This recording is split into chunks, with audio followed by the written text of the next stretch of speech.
that you have sent since the passing away of my son, Elvis. August 16, 1977. 6 in the morning, next door to Graceland, the telephone rings. Vernon Presley answers. For 20 years, this daily call kept his son alive. But this morning, the voice on the other end is different. The slurred, tired king is gone. In his place is a man with an eerie, crystal-clear calm. Elvis is calling to say goodbye. Before hanging up, he whispers words that will haunt Vernon for the rest of his days. What did Elvis say? Why did the world's biggest star need this daily lifeline? This is the untold story of the final morning call. The shadow on the line. The sun had not yet breached the heavy iron gates of Graceland. It was August 16, 1977. A thick, suffocating humidity hung over Memphis. Inside the sprawling main mansion, the world's most famous entertainer was awake. Next door, in a modest office building, just steps from the grand columns of the estate, Vernon Presley sat awake too. He was always awake at this hour, waiting. The heavy rotary phone sat on his desk like a loaded weapon. At exactly 6 in the morning, the shrill ring shattered the quiet room. Vernon exhaled, his chest lowered. His son was alive for another day. He reached out with a trembling hand and lifted the heavy receiver. But the voice that answered was not the usual groggy, pill-thickened drawl of the 1970s Elvis. It was not the manic, fast-talking king of rock and roll. It was quiet and hollow. It sounded like a man standing on the edge of a deep, dark cliff. This was the last time Vernon Presley would ever hear his son's voice. To understand the terrifying gravity of this final conversation, you have to understand the unbreakable chain that tied these two men together. For 20 years, this morning phone call was the most important event in the Presley empire. It did not matter if Elvis was shooting a blockbuster film on a bustling Hollywood lot, or if he had just wrapped a grueling, sold-out midnight show at the International Hotel in Las Vegas. It did not matter if he was surrounded by beautiful women, sycophants, and highly trained bodyguards. Before he closed his eyes to sleep, or the exact second he opened them to wake, he had to dial his father. The public saw a glittering god in a white and gold jumpsuit. They saw a man who moved like a panther and commanded the absolute adoration of millions. But Vernon saw something entirely different. He saw a terrified boy trapped inside a fortress of his own making. Fame is a beautiful, terrifying trap. For Elvis, the trap clamped shut early, and it never let go. The bigger his legend grew, the smaller his actual world became. He could not walk down a public street or visit a normal diner. He was a prisoner in Graceland and in his penthouse hotel suites. Ultimately, he became a prisoner in his own mind. The daily phone call was his single tether to reality. It was the only unscripted, completely raw moment of his entire day. The rules of this morning ritual were absolute. They were etched in stone. If the clock struck 8 in the morning and that heavy black telephone on Vernon's desk remained silent, sheer panic ensued. The entire Memphis Mafia would be mobilized immediately. Doors would be pounded on. Personal doctors would be summoned. Vernon lived his entire adult life waiting for that phone to ring, terrified of the morning it would finally stay silent. He knew, better than anyone on earth, the sheer volume of prescription narcotics flowing through his son's veins. He knew the dark, suffocating demons that stalked the hallways of Graceland in the dead of night. Every single ring of that phone was a temporary pardon, a brief, fleeting reprieve. When Elvis traveled, the logistics of the call became a massive, highly guarded operation. Hotel switchboards were bypassed completely. Secret lines were ordered and installed weeks in advance of his arrival. No one, absolutely no one, was allowed to intercept or delay the morning call to Vernon. It was a sacred covenant, a desperate lifeline thrown across the country, pulled taut between a suffocating superstar and a terrified father. "How are you doing today, Daddy?" Elvis would ask. "I am fine, son. Are you safe?" Vernon would reply. It was never about discussing the concert set list, nor was it about album sales, massive RCA record contracts, or box office numbers. It was a simple, desperate proof of life. A frightened boy checking to make sure his father was still there. A weathered father checking to make sure his son had survived the night. The crushing weight of this ritual took a massive physical toll on Vernon. He aged rapidly. his heart weakened. His eyes carried the deep, dark bags of a man who slept with one ear constantly tuned to the ringing of a bell. He was the warden of a golden prison, tasked with keeping the most famous inmate alive. But this system, this desperate, obsessive routine, was not just born out of normal parental worry. Vernon was not just an overprotective father. His fear was rooted in a very real, very horrific memory. Because there was exactly one morning when the system failed. One single morning when the phone did not ring on time. It happened in 1958. The clock ticked past 7, then past 8, then past 9. Vernon's blood ran cold. The silence was deafening. He knew something was catastrophically wrong. That silence triggered a frantic, breathless race across town that ended with a shattered hotel room door and a sight that almost broke Vernon's mind permanently.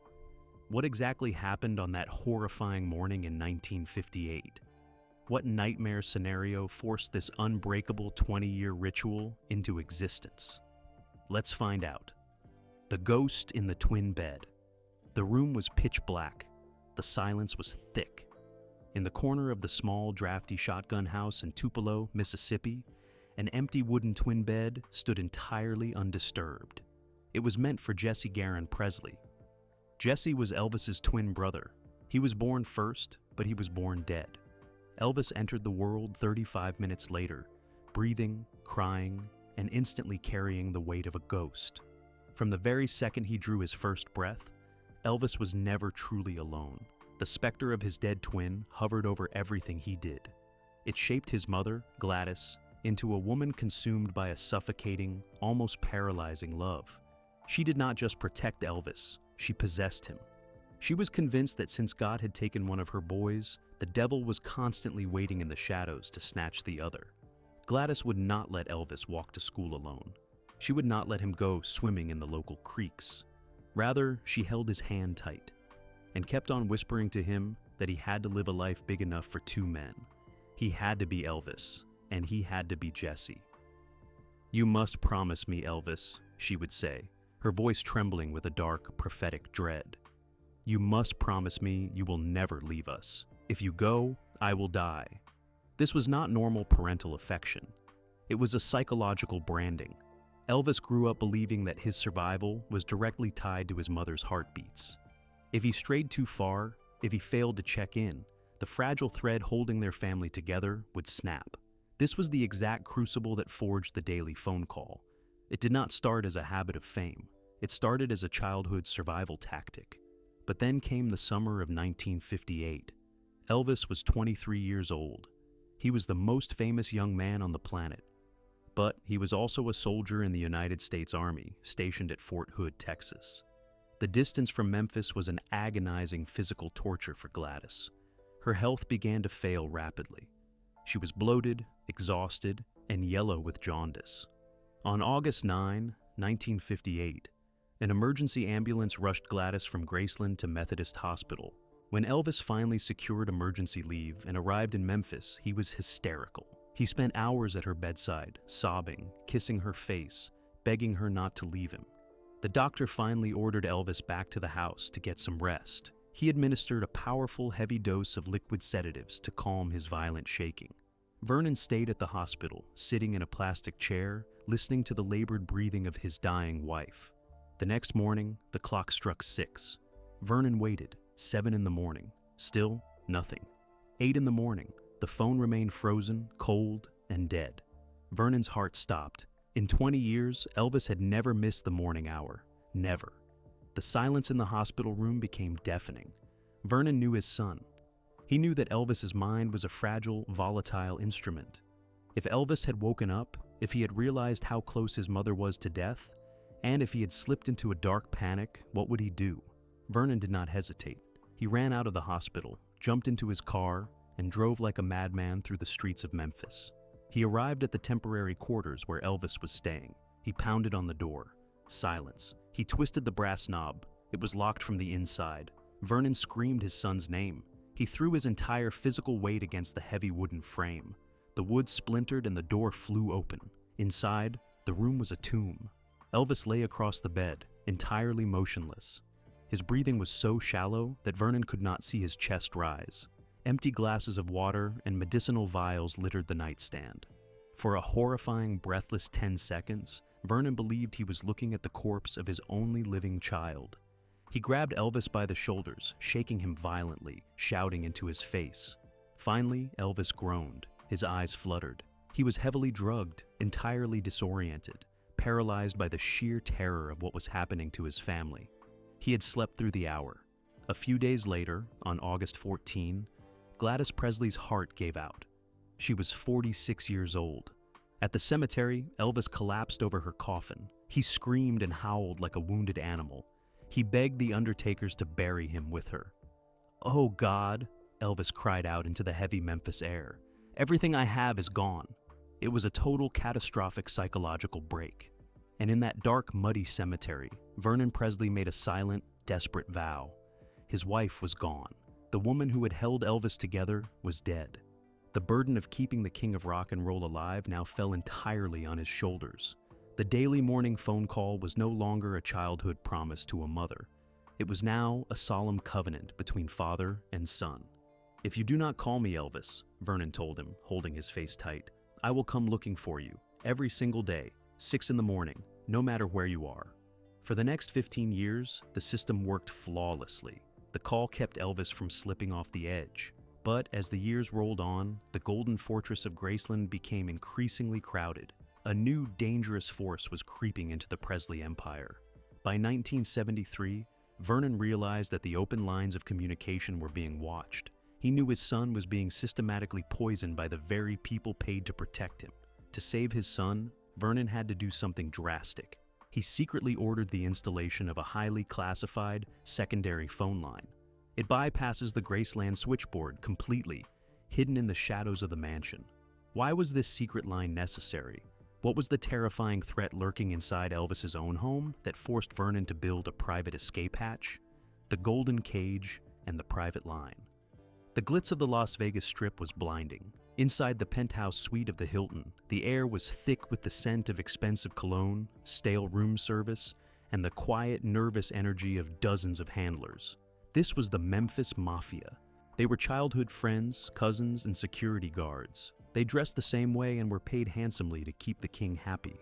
But more importantly, they were paid to keep him moving. The machine could never stop. If Elvis did not perform, the money stopped flowing. Vernon Presley walked through the crowded suite. He felt like an alien in his son's world. He saw the sycophants laughing at jokes that were not funny. Vernon saw the personal doctors whispering in the corners, carrying black leather bags filled with tiny, colorful keys to his son's consciousness. He knew the truth. His son was slipping away, blockaded behind a wall of human noise. By 1973, the daily phone call had become a battleground. Vernon started noticing strange things. He would dial the private number to Elvis's hotel suite, only to be intercepted by a bodyguard. "The king is resting, Vernon," a smooth, dismissive voice would say. "He had a hard show. We will have him call you later." Later was not the rule. 6 in the morning was the rule. Vernon's blood boiled. He realized that the inner circle was systematically controlling the flow of information. They did not want Vernon to know how bad things had gotten. They did not want the father to hear the slurred speech, the confusion, and the weeping. If Vernon intervened, the gravy train might derail. The realization was terrifying. Elvis was a prisoner, and his wardens were his own employees. Vernon knew he could not fight the entire entourage. He was an aging man with a failing heart. But he could fight for his wire. He could fight for the single line of communication that kept his son tethered to the earth. In the dead of night, during a brief trip back to Memphis in 1973, Vernon bypassed the system entirely. He hired a private, trusted technician. He paid him in cash, no receipts, no paper trail. Together, they ran a physical copper wire from the main telephone pole outside the Graceland gates. It was completely bypassing the massive central switchboard located in the mansion's office. This wire snaked through the shadows of the property, feeding directly into a single, private telephone hidden inside Vernon's personal workspace. It was a direct, unmonitored lifeline, a red phone in a Cold War. Only 2 people in the world had this phone number, Vernon Presley and Elvis Presley. "If they tell you the line is down, Elvis," Vernon told his son in a quiet, urgent meeting behind closed doors. "You use this number. You dial it yourself. No operators, no bodyguards, just me." The installation of this secret line changed the entire dynamic of their morning calls. It was no longer just a quick check-in. It became a confessional. From Vegas, from New York, from the back of custom tour buses tearing through the dark American night, Elvis would dial the secret number. He did not have to pretend to be the king on this line. He could weep and ask his father if people actually loved him, or if they just loved the man in the jumpsuit. He could confess his deepest, darkest fears of being forgotten. "Daddy," Elvis whispered during a call in late 1973, his voice trembling with a child's vulnerability. "I am so tired of being Elvis Presley. I don't know how to do it anymore." Vernon sat in his quiet office next to Graceland, holding the receiver tight to his ear, tears streaming down his weathered cheeks. He could hear the heavy chemical fog in his son's voice. He knew the doctors were over-medicating him to keep him on stage, but Vernon was powerless to stop the medication. The only thing he could do was listen. The only thing he could do was hold the other end of the rope. But as the calendar crept into the mid-90s, even this secret line began to fail. The human body has its limits, and Elvis was rapidly approaching his. To keep the communication alive under the watchful eyes of the handlers, father and son had to develop something even more desperate. They had to create a secret language, a code built on whispers and hidden meanings. What were these secret words? And what terrifying warning did Elvis send over the wire as the final year of his life began to unravel? The crack in the porcelain.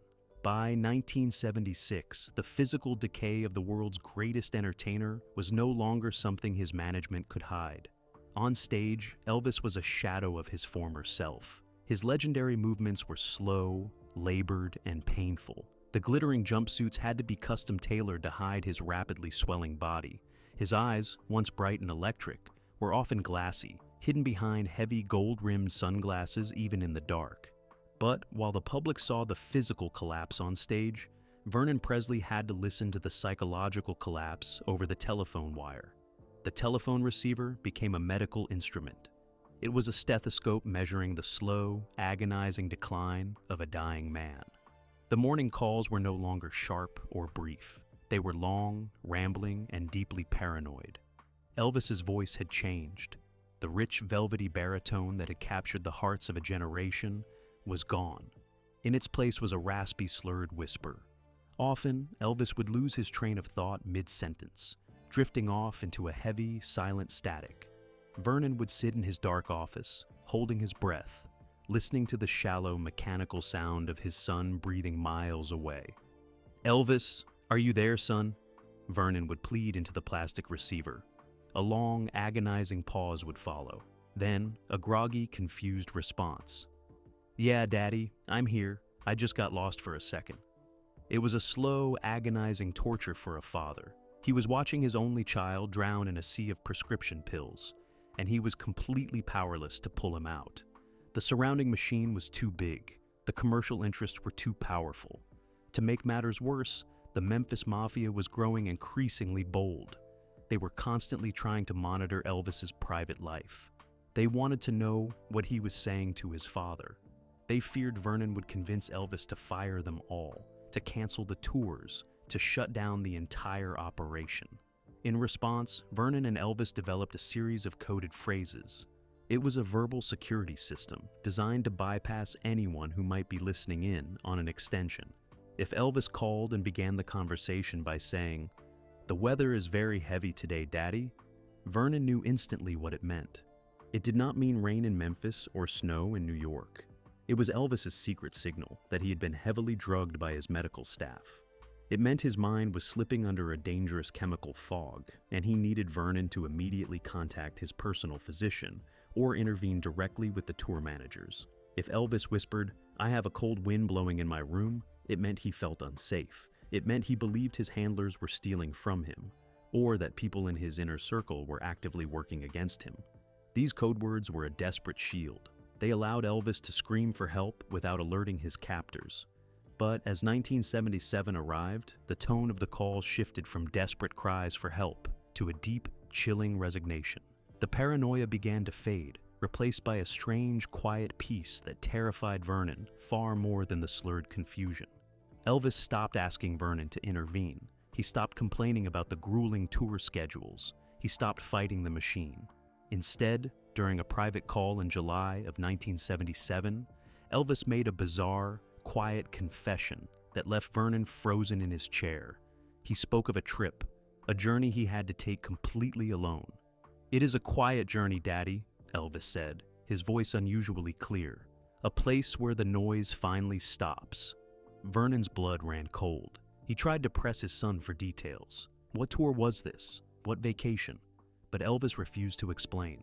What did Elvis mean by this quiet journey? And how did this mysterious conversation lay the foundation for the final, haunting morning call just a few weeks later? "Daddy, I'm so tired." The morning of August 16, 1977, did not feel special. It felt like every other morning. Vernon Presley sat in his chair, the coffee in his mug cooling as he stared at the heavy black phone. 6 in the morning, the start of the ritual. He counted the seconds. 1, 2, 3. The phone rang. It was not a harsh, jarring sound. It was sharp, clear, and perfectly timed. Vernon picked it up, his breath catching in his throat. He prepared himself for the familiar, slurred struggle of the last few months. He braced himself for the rambling chemical haze. "Hello?" Vernon whispered, his heart hammering against his ribs. "Daddy?" The word hit Vernon like a physical blow. It was not the voice of the king, nor was it the voice of the star who lived in a haze of downers and painkillers. It was the voice of a young man. It was clear, soft, and calm. For the first time in years, there was no background noise, no muffled voices of handlers in the room, no clinking of glass or rustle of pills. There was only silence. "Elvis?" Vernon breathed, his eyes wide. "I am here, Daddy." Elvis did not ask how Vernon was doing. He did not talk about the weather. He did not mention the drugs or the tour managers or the people stealing his money. "I have been thinking about that journey," Elvis said.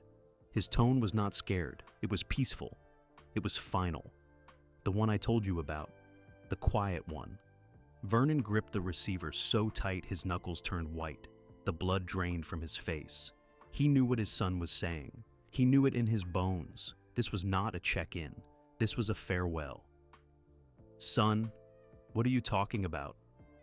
Vernon's voice cracked. "Are you in trouble? Do you need me to come over?" "No," Elvis said, a faint ghost of a smile audible in his tone. "I know you have been worried, Daddy. I know you have been tired of watching me. You do not have to worry anymore. I am going to be completely safe soon. I am going to be okay." It was the most terrifying thing Vernon had ever heard. It was a surrender, a quiet, total acceptance of an exit. "Elvis, please listen to me," Vernon pleaded, tears spilling down his cheeks, soaking his shirt. "Just wait. I am coming over. We will fix this. We will stop the shows. We will fire them all." "It is too late for that," Elvis replied. There was no sadness in his voice, only a profound, heavy weight finally being lifted. "I just wanted to thank you, Daddy. Thank you for holding the rope for so long. You saved me. You saved me every single day." Vernon sobbed. He could not stop the sound. He was holding the most powerful man in the world, and he was completely unable to stop him from drifting away. "You have to stay," Vernon whispered, his voice barely audible. "You have to stay for me." "I am just tired, Daddy," Elvis said. "I am so tired of being Elvis Presley." A long, heavy silence stretched between them. It was a silence that contained 20 years of history, 20 years of fear, and 20 years of unconditional, desperate love. "I have to go now," Elvis whispered. "Wait!" Vernon shouted, terrified to lose the connection. "What do I do?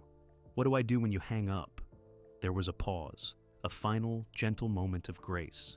"I will call you when I get home, Daddy," Elvis said. The line went dead. Vernon sat in the silence of his office, the receiver still pressed to his ear, the dial tone buzzing like a swarm of angry bees. He sat there for a long time, frozen, watching the sun rise over the Graceland gates. He knew He knew he had just spoken to his son for the last time. Deep down in his heart, he knew that the home Elvis was talking about was not in Memphis, and it was not in Hollywood. He knew the king had finally walked out of the golden cage. What happened next? What did Vernon do when the silence became absolute? And how did the world react when the phone finally, truly stopped ringing forever? The silence of the wire. The dial tone was still buzzing in Vernon Presley's ear when the physical world around him began to collapse.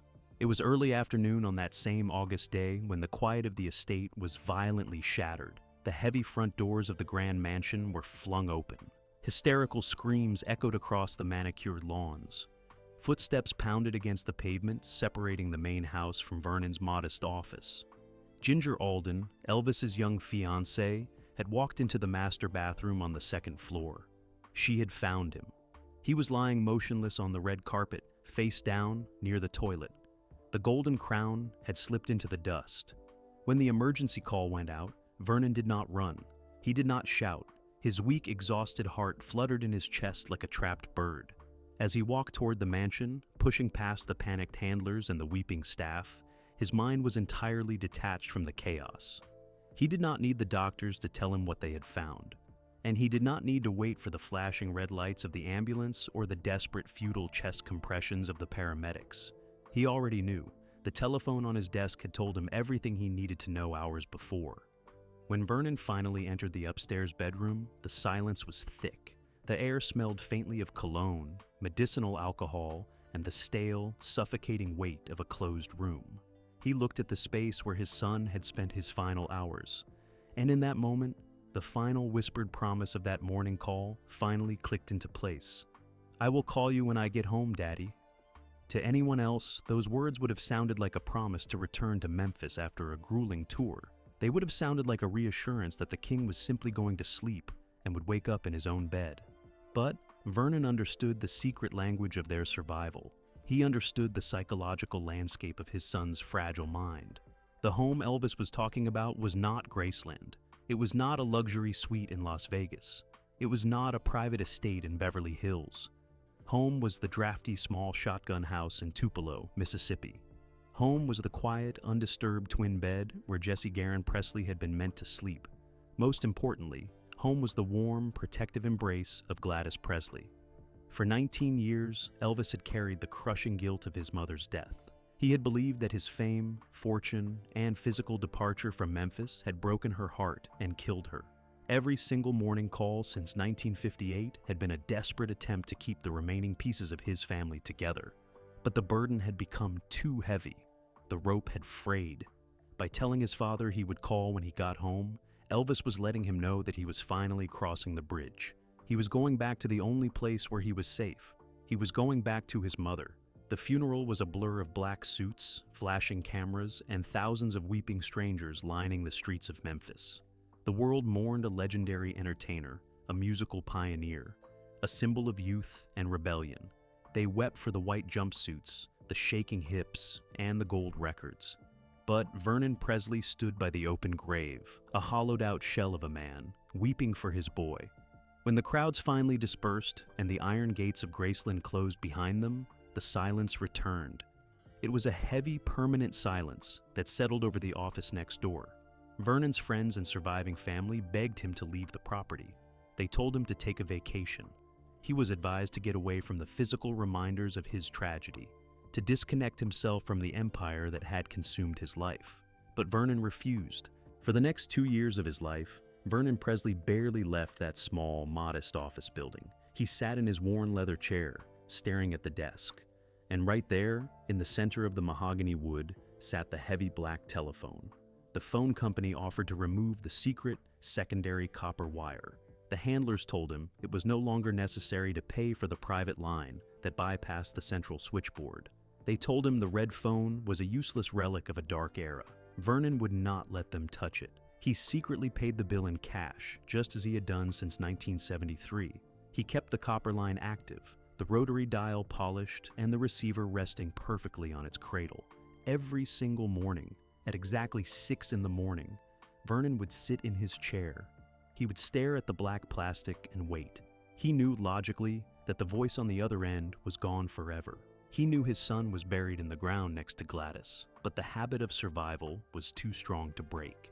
His entire adult life had been built around the ring of that bell. Without it, the day could not truly begin. He sat in the quiet, holding his breath, hoping against hope that the copper wire would buzz with static just one more time, hoping that a quiet, clear voice would break through the silence and say, "Daddy, I'm home."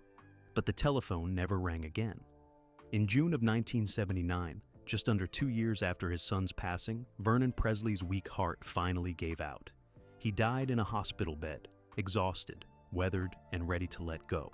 He was buried next to his son and his wife, reuniting the fragile, broken circle that had started in a tiny shotgun house in Tupelo. The daily morning call was finally over. The rope had been dropped. Today, the private office next to Graceland stands cold and still. The tourists walk past the grand columns of the mansion, looking at the glittering cars, the gold-plated records, and the iconic costumes of a god. They marvel at the sheer scale of the legend. But if you look closely at the history left behind, you realize that the most important part of the Presley story did not happen on a glittering stage under hot lights. It did not happen in front of millions of screaming fans. It happened on a physical copper wire, stretched between a suffocating superstar and a terrified father. It was a daily proof of life, a quiet, desperate whisper of two men trying to keep each other anchored to the earth. And in the end, when the golden cage became too tight, the king did not run. He did not fight. He simply picked up the receiver, dialed the only number that mattered, and whispered goodbye. If you had the chance to say one final thing to someone you loved before the line went cold forever, what would those words be? Would you have the courage to say goodbye, or would you hold on to the wire?